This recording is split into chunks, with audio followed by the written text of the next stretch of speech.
আমরা এখন আছি ডোমকলে।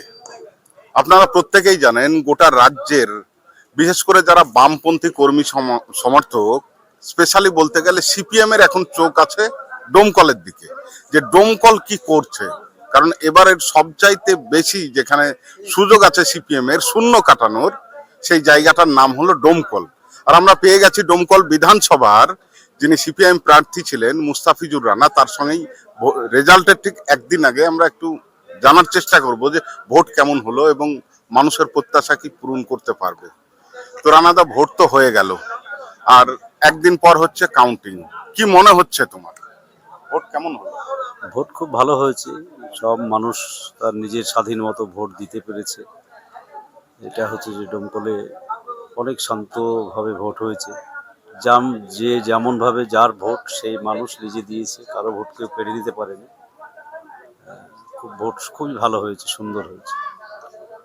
আর একটা বিষয় হলো যে ডোমকলে এই প্রথম রক্তপাতহীন ভাবে ভোট হয়েছে। ভোটের আগের দিন একটা ছোট ঘটনা ঘটেছিল, তা বাদ দিলে দেখা যাবে যে আর সেই রকম কোনো বড় ঘটনা ঘটেনি।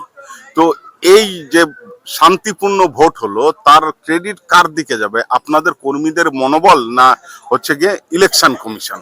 না না, অবশ্যই সাধারণ মানুষ ডোমকলের এখন আর পিছনের দিকে তাকাতে চাইছে না, সামনের দিকে তাকাতে চাইছে। যার ফলে মানুষ এই নির্বাচনে প্রতিরোধে নেমেছিল তৃণমূলের সন্ত্রাসের বিরুদ্ধে। সেটা একটা ব্যাপার। আর নির্বাচন কমিশনেরও একটা তৎপরতা ছিল অবশ্যই, যার জন্যেই এবারে কোনো ধরনের গন্ডগোল বা কোনো ধরনের অপ্রীতিকর ঘটনা ছাড়াই ডোমকলে ভোট হয়েছে। এর ক্রেডিট সম্পূর্ণ ডোমকলের মানুষের। এবারে আমি যেখানে বিভিন্ন জায়গায় যাচ্ছি, মুর্শিদাবাদের বাইরে বিশেষ করে কলকাতা যেখানে গিয়েছি, সেখানে প্রত্যেকটা মানুষের একটা হচ্ছে প্রত্যাশা, এবং সবাই জিজ্ঞেস করছে যে আপনাদের ডোমকল কি হবে।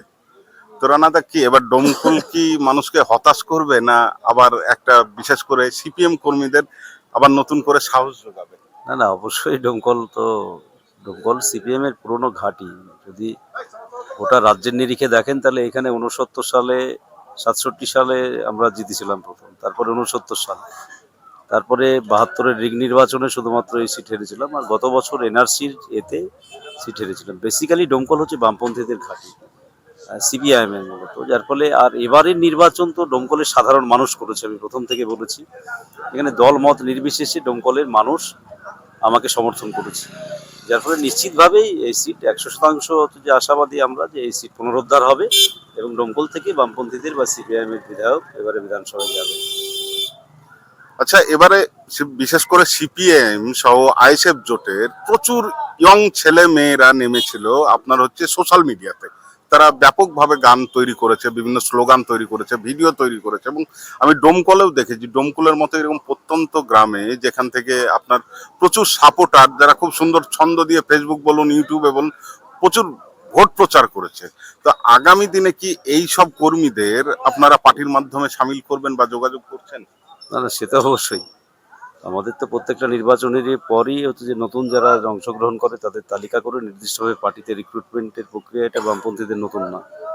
অবশ্যই এবং তো এইসব ছেলেপুলেকে কাজে লাগাতে হয়, বিভিন্ন গণসংগঠনে তাদেরকে যুক্ত করে পার্টিতে আনা। আর এটা সব থেকে ভালো দিক যে এই সময়ে দাঁড়িয়েও বামপন্থীদের দিকে এত ইয়াং জেনারেশন কাজ করছে নির্বাচনে, এবং মতাদর্শগতভাবে তারা বামপন্থাকে ভালোবেসে অংশগ্রহণ করছে। এটা তো একটা পজিটিভ দিক। অবশ্যই আমরা আগামী দিনে এই সমস্ত ছেলে মেয়েদেরকে নির্দিষ্টভাবে তালিকা করে তাদের বয়স অনুযায়ী গণসংগঠনে রিক্রুট করা, তারপরে আস্তে আস্তে পার্টিতে নিয়ে আসে।